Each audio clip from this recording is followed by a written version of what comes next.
เอาโอเคเนาะพี่น้องเอ้ยตอนนี้ก็ตัดให้ทางไอ้อาจเพิ่นแล้วเรียบร้อยเป็นอะไรบัดนี้เบิ่งก่อนเนาะให้ FC เบิ่งนํกันหลังจากที่ผ่านไปก็เกือบชั่วโมงว่าซั่นเนาะบัดจิตตั้งอกตั้งใจเลยนี่เตรียมรอให้เพิ่น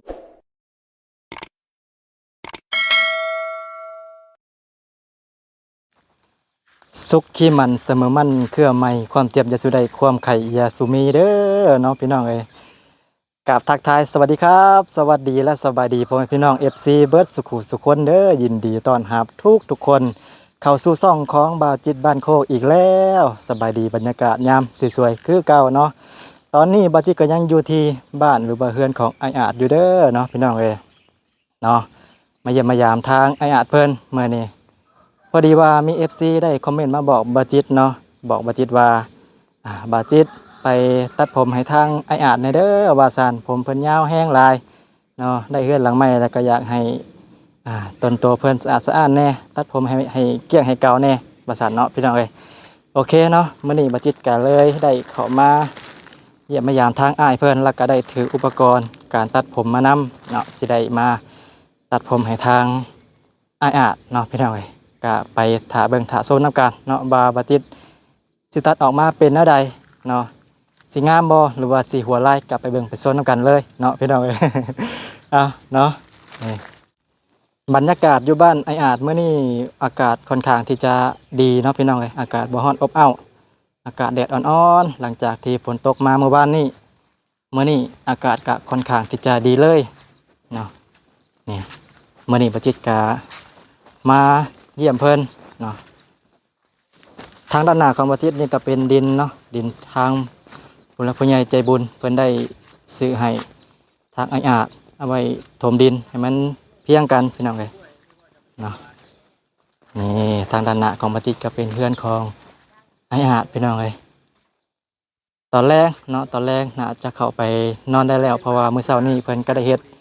พิธีเนาะพิธีแต่งขันหาเรียบร้อยมื้อแลงก็ถือว่าเข้าไปนอนได้เอาเนาะเดี๋ยวสิเข้าไปหาทางไออาจเพิ่นก่อนบาดนี้สิมาเสียมรอให้ทางเพิ่นก่อนเนาะเสียมรอมาตัดผมให้ทางไออาจก่อนอ่านี่เนาะต้นไม้ต้นนี้ก็คือว่าอยู่ใกล้ทะเลเนาะนี่ย่านแต่ฟ้ามาเนาะฟ้าลมมาย่านพัดมาใส่เฮือนนี่แหละเนาะพี่น้อยนี่เพิ่นก็ตัดไปต้นหนึงอะเนาะย่านต้นไม้หล่นทับสบายดีเด้อ สบายดีบ่จี โดยสบายดีไออาจสบายดีบากพัดชัยน้ำเด้อ สบายดีมาต่อกันคลิปที่สองเนาะ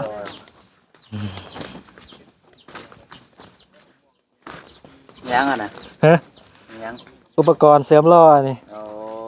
เลย พอดีเลยเนาะตัดผมไม่อ้ายเพิ่นแน่ แมนสิมา ซีก็เฮงเม่นอยู่ไปสิพาเพิ่นไปมื้อใดก็นี่แหละ อืม หาก็แล้วพอดีทางบ่จิตมาก็หาตัดให้เพิ่นนำเลย โดยตั้งใจไว้หลายมื้อแล้วเนาะว่าสิมาตัดให้ทางอ้ายเพิ่นแต่ว่าบ่จักทางมานี่แล้วนี่แหละก็เลย ดีแว ถาม เนาะ ถามทางเพิ่นมาถามทางบ่าวพัดชัยมา โอกาสดีเลย โดย ผมเพิ่นเฮงยาวเพิ่นเฮงอยากตัดอยู่ แม่นเนาะ อากาศก็ร้อนซ้ำอ่ะเนาะเฮือนกะแล้วได้เฮือนหลังใหม่เปลี่ยนผมทรงใหม่ให้เพิ่นก่อนมื้อนี้เฮ้ยเนาะอันนี้ก็เป็นบอลอยู่บอลส้นของเพิ่นสัวข้าวที่ได้เฮ็ดได้สร้างขึ้นเอากำผ้าไปใส่บัดนี้ ก็มายืม อ๋อ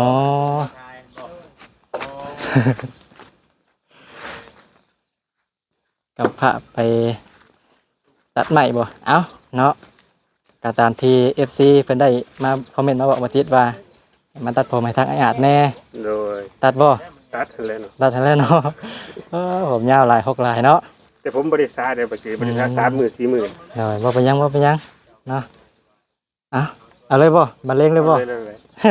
เอ้ย เอาอยู่บ่มีเนาะ หาบ่นั่งก่อนซั่นเนาะ มีตังค์บ่เล่นมีแต่โคนไม้อันนี้เล่น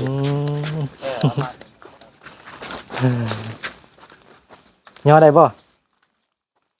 หรือว่าไปตัดอยู่ไสเนาะอยู่ห่มบ่ห่มไสมาเดี๋ยวจิตสิย่อซอยเอาเนาะ ต่างนั่งก็บ่มีบัดนี้เอาขอนไม้นั่งแทนก็ได้อยู่เนาะอ่าเด้ออ่ะอะไรบ่บัดเลงเด้อบัดนี้ ทางบริหารบอกเขา หัวไล่แน่ก็ได้บ่ไอ้ได้บ่หัวไล่เนี่ย เออเนาะ เสียเอาให้มันเสียสร้างเลยเนาะ เอาเนาะกลับมาเบิ่งมาโซนนำกันสีหัวไล่บ่หรือว่าสีออกมารอดูดีเนาะก็มาติดตามรับชมเบิ่งนํกันนี่อุปกรณ์เนาะนี่บาจิตมีความใฝ่ฝันว่าอยากจะเป็นช่างตัดผมอยู่ได้เฮียนเบิ่งใน YouTube นี่แหละบ่ได้ไปเฮียนไสดอกมาเบิ่งนํกันเนาะมาลอง เด็กกลัวเห็นตัดอยู่ มาลองวิชาก่อน อ่า ไปตัดให้เล็กน้อยอันนั้นน่ะ ตัดในข่อยน้ำในเด้อ มา ปีแล้ววะ ตัดฟรี โอ้ มาลองวิชาชื่อนี่เนาะ เดี๋ยวเราตัดแล้วผลเก็บเงินน้ำเหล้าน้ำหลังเองเนาะ 10,000มาติ อายุ10,000เดี๋ยวนี้ไปตัดผมมากว่า1.35อะไรข่อยไปตัด ปาดโถ อ่า 35คือว่ามาแพงเท่าบัดนี้เนาะ แม่นตะกี้15,000ขึ้นเทอละ5,000 10,000 ขึ้นตามเงินเฟ้อเนาะ อ่า โดย เงินเฟ้อหลายก็ขึ้นเอ้า ไปตัดวานซื้อนี่ข่อยจนนึงตกใจพุ่นว่าขึ้นอีกเด้อว่า อื 5,000 ม ใครได้ถือเงินไปเผื่อ โดย อันนี้ที่นี่หานปฐม อ่า โดยโอ้ เอ้า อาชีพตัดผมนี่ก็ถือว่ารายได้ดี พอสมควรเลยเนาะเดี๋ยวนี้ หัวละ35 โดย 3หัวก็เกือบแสนเลยเนาะ อืม ตามบัวไป70เลย นะ เนาะ กลัวแล้ว เฮ็ดอาชีพตัดผมมื้อหนึง4-5คนก็อยู่ได้เนาะ อ่ะว่าลายใหญ่ห้างแล้วบัดนี้ หาก่อนหาอุปกรณ์ก่อน น่าสิยับให้นี่ ฝากอันเด้อเนาะฝากทางบ่าวพัดชัยเพิ่นถือกล้องให้ สบายดีเด้อปีเด้อ โอ้ยสบายดีอีกเทื่อนึง ลองสร้างหล่อกัน สิรอหรือว่าสิหัวไล่ห้างต่อกลับมาเบิ่งมาซ้อนกันเด้อนี่มาลองวิชาสิรอพอดีเลย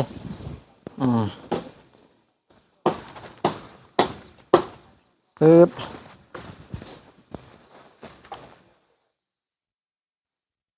ได้บ่ตัดแบบแปลนๆเลยเนาะ โดย หัวล้านนะว่าหัวล้าน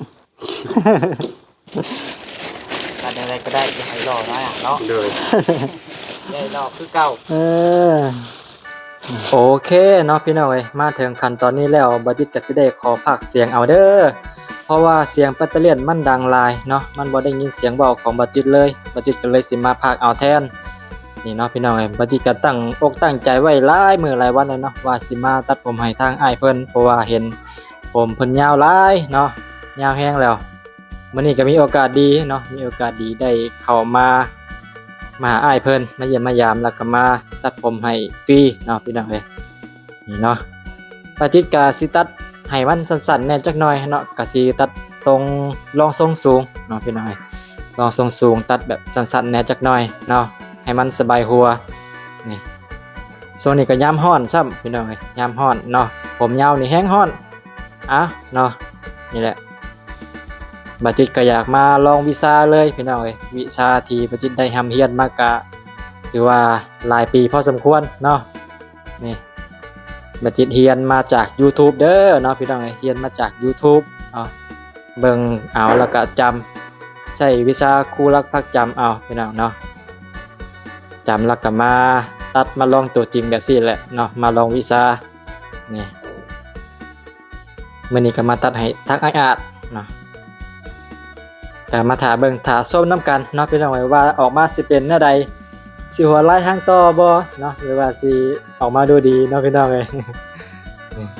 เอา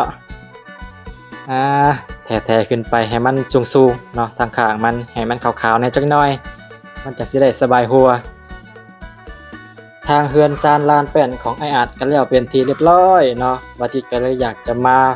ตัดทรงผมทรงใหม่ทรงหล่อๆให้เลยเนาะวาจิตตั้งอกตั้งใจแฮงเนาะตั้งใจตัดให้เป็นพิเศษเลยถ้าเบิ่งถ้าส้นอาการว่าตัดแล้วสิออกมาเป็นแนวใดเนาะเป็นจังได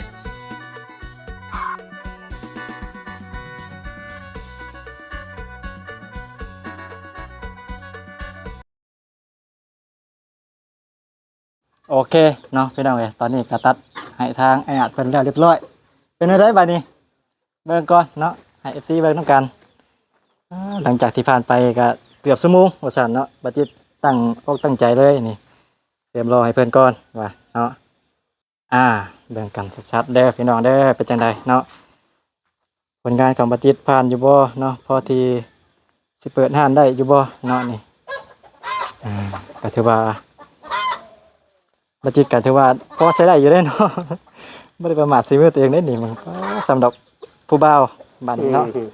ไอ้อาเฮาสำหรับผู้บ่าวสำน้อยเนาะบ่เตียงมาบ่เตียงลงแล้วบัดนี้ไผอันนี้บ่ได้หั่นเนาะ ขอบคุณใจเด้อบ่จิตเด้อ โดย ให้เด้อ โดยบ่เป็นหยังเนาะบัดจิตก็ตั้งใจไว้หลายมื้อแล้วว่าสิมาตัดให้อยู่เห็นทางผม6ลายว่าซั่นเนาะ FC ก็บอกบัดจิตอยู่ว่าให้มาตัดให้แหน่เนาะก็พอดีเลยต่างคนต่างได้ โดย ให้อาจก็ได้ทรงผมใหม่บัดจิตก็ได้ลองวิชาเนาะก็ แลกเปลี่ยนกันเนาะ แลกเปลี่ยนกันแม่นนะต่างคนต่างได้ โดย ไปอาบน้ำอาบท่าบัดนี้เนาะ โดย โอ้ยเรียบร้อย ขอบใจหลายๆเด้อ โดย ขอให้สุขภาพแข็งๆเด้อ โดยสาธุ เดี๋ยวมีโรคอย่ามีโรคมีภัยมีพยานโรคาเด้อ โดยสาธุ ก็ เนาะ เที่ยงให้กว้างเมื่อตัดผมผู้ค้านี่ล่ะสา โดยสาธุเนาะเนาะเอาเดี๋ยวก่อนสิไปก่อนสิอาบน้ำเดี๋ยวขอสอบถามหน่อยจักหน่อยเนาะ โดย ถามทางอ้ายเพิ่นจักหน่อยก่อนคือว่า ไปเฮ็ดงานอยู่ฝั่งไทยคือกันบ่เคยไปเฮ็ดงานอยู่ทางฝั่งไทยคือกันบ่ โดย อืม ถ้าไปแต่อายุ20ปลายปี 20ปลายปี มาถึง50ปี โดย ไปมา ไปมา ๆโดยอันหนึงว่าหนึ่งสงกรานต์บ่ออกพรรษาบ่จังซี่ก็มา คือไปตั้งแต่ยังน้อยๆผู้ใดเนาะ โดยไปแต่อายุ20ปลายปี 20ปลายปีตอนนี้50 50 หากันกลับมา วังได้สิออกพรรษาปีที่แล้ว ปีที่แล้วโดย ก็ได้6เดือน โทไปอยู่ไทยก็ถือว่าโดนพอสมควรได้นี่เนาะ โดย แต่ว่าไปมาๆเนาะ โดยบริขาดหายนะแบบว่าบริขาดหายไปเลยคือไปมาเดี๋ยวมาหาเอื้อยแน่เดี๋ยวมาหาพี่น้องมาเยี่ยมมายามเขาอยู่เรื่อย โดยไอ้ไปเฮ็ดงานอยู่แถวใด ก็หลายที่อยู่บ่คิด โดย ตัวอย่างคือนนทบุรีก็เคยอยู่ นอนก็เคยอยู่ น้อง เนาะ ก็เคยอยู่แล้วก็น้องแคมก็เคยอยู่ อืม ชลบุรีก็เคยอยู่ โดยโทอยู่หลายบอนเนาะ โดย ได้ประสบการณ์มาหลายได้ซะนี่เนาะ แต่ไปอยู่ชลบุรีนี่7 ปี แต่ขายเฮ็ดงานเฮ็ดจมได้ อืม คำว่าเฮ็ดจมคือหยังว่าที่เฮ็ดแล้วก็บ่อยากย้ายงานนะ อ๋อ อยู่เป็นหลักเป็นเกณฑ์นะ โดยบัดจิตก็คือกันบ่อยากย้ายงาน โดย อยู่ใส่กะอยากให้อยู่มันอยากให้อยู่ได้ดนๆเนาะ อยู่เฮาก็อยู่ให้เพิ่นเสื่อมมุกเสื่อใจเฮาแล้วเฮาก็อยู่สบายใจนะ โดย เฮาเต้นแฮงเต้นกาเต้นไปเรื่อยมันก็บ่เป็นหลักเป็นแรง แม่น เพิ่นก็บ่ไว้ใจเฮาเฮาเดือดร้อนหยังเพิ่นก็ซอยเฮาบ่ได้ โดย เพราะว่าเฮาอยู่เป็นหลักเป็นแรงเดี๋ยวเพิ่นบ่ไว้เนื้อเสื่อใจเพิ่นก็บ่ซอยเฮา อืม เพิ่นก็ได้กับแก่ก็ได้เฮาก็เลยอยู่เป็นหลักเป็นแรง เฮ็ดงานยังอะ เคยเฮ็ดลูกซีนอยู่นนท์นี่เฮ็ดลูกซีน เฮ็ดลูกศิษย์7 ปี 7 ปีเฮ็ดผลิตลูกศิษย์นี่บ่ โดย อืม อยู่โรงงานลูกซีน7 ปีแล้วก็ไปขายเครื่องก่อสร้างอีก5 ปี ขายเครื่องก่อสร้างอีก อยู่นนท์อยู่ชลบุรี ก็กลับมาบางทีเป็นแบบนี้เนาะ โดย ร่างกายก็บ่แข็งแรงเอ้าบ่รบกวนอ้ายแล้วบัดนี้ไปอาบน้ำอาบท่าพักผ่อนเด้อ โดย ไปใช่แล้วจิก็สิไปล้างตัวคือกันนะบัดนี้เปื้อนเลยครับตั้งใจมาโดยเฉพาะ พอดี FC เพิ่นก็คอมเมนต์บอกพอดีเนาะมาแต่ผมอ้ายเพิ่นแน่สบายหัวบ่นี่ได้อยู่สบายหัวปัญญังเนาะบัดนี้ ไปกินล่างก่อนไปกินล่างก่อน โดยเอ้าล้างตัวก่อนเนาะเออมันเป็นยา โอ้เนาะนี่ไม่กระเดิงงับ ไม่กระเดือง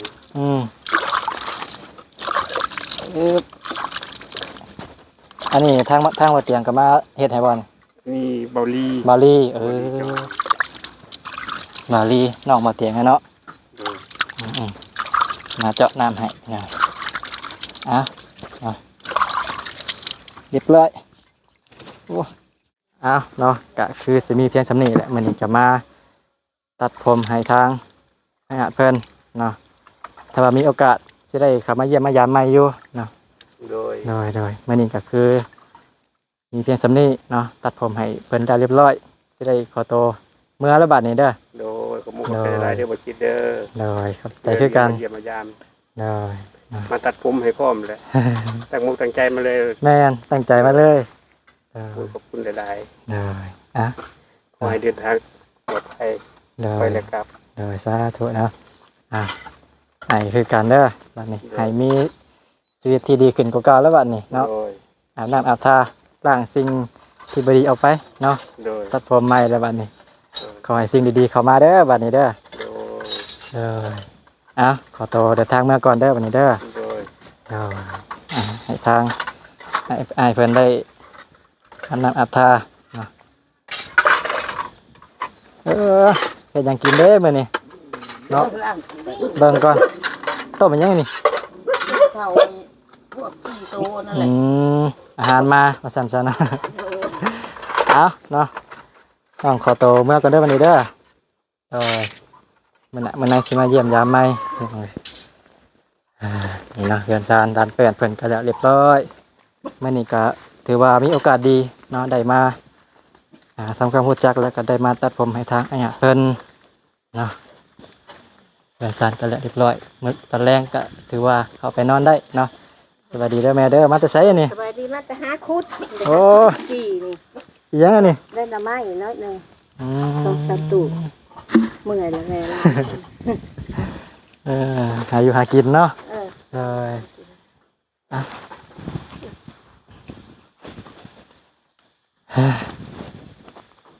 เอาเก็บของเก็บอุปกรณ์เมื่อก่อนบาทนี่เลยโอเคเนาะพี่น้องตอนนี้บัจิตก็ได้เหตุการณ์ตัดผมให้ทางให้อาบแล้วเรียบร้อยนะตอนนี้ก็มีแต่ว่าให้เพิ่นอาบน้ำอาบท่าพักผ่อนเนาะบัจิตก็คือสิบ่รบกวนเพิ่นหลายเนาะเพิ่นสารลันแปลนเพิ่นก็แล้วเรียบร้อยบาดนี้เนาะโดยก็คือสิมีเพียงสำนี้บัจิตก็เก็บอุปกรณ์กลับบ้านก่อนบาดนี้เนาะอาชีพตัดผมก็เป็นอาชีพหนึ่งที่บัจิตใฝ่ฝันเนาะแล้วก็เป็นอาชีพที่บัจิตมักเนาะสามารถตัดให้ฟรีได้เลยเพราะว่าบัจิตก็อยากจะแนวไหนอยากจะลองวิชาคือกันมาสั่นสาเนาะพี่น้องก็แลกเปลี่ยนกันเนาะทางแอบเพิ่นก็ได้ผมทรงใหม่เนาะบัจิตก็ได้วิชาได้ประสบการณ์เพิ่มขึ้นว่าสั่นสาเนาะโอเคสำหรับคลิปนี้บัจิตก็มีเพียงสำนี้เด้อจังได๋ก็ฝากให้พ่อพี่น้องฝาก FC ฝากเป็นกำลังใจให้บัจิตในเด้อฝากกดไลค์กดแชร์กดติดตามและที่สำคัญก็ฝากเบิ่งโฆษณาให้บัจิตในเด้อเพื่อจะได้มีกำลังใจในการถ่ายทำคลิปต่อๆไปนะโอเคสำหรับคลิปนี้บัจิตก็ขอให้คำว่าสำบายดีขอตัวลาไปก่อนเด้อบ๊ายบาย